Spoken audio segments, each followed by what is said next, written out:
hina වෙලා ජීවත් වෙන්න. කරදර කාටවත් තියෙන.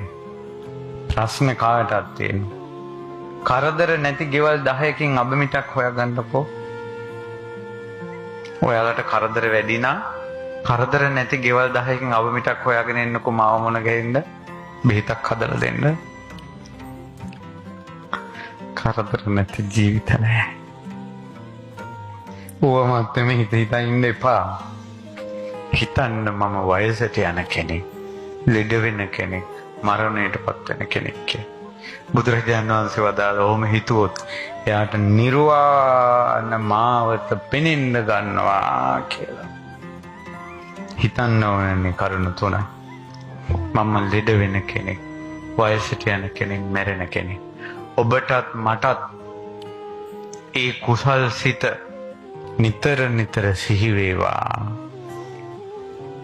මේ හිස් ජීවිතේ, අනිත්‍ය ජීවිතේ, අනාත්ම ජීවිතේ, දුක් සහිත ජීවිතේ යථා ස්වභාවය අපිට අවබෝධ කරගන්න වාසනාව ලැබේවා.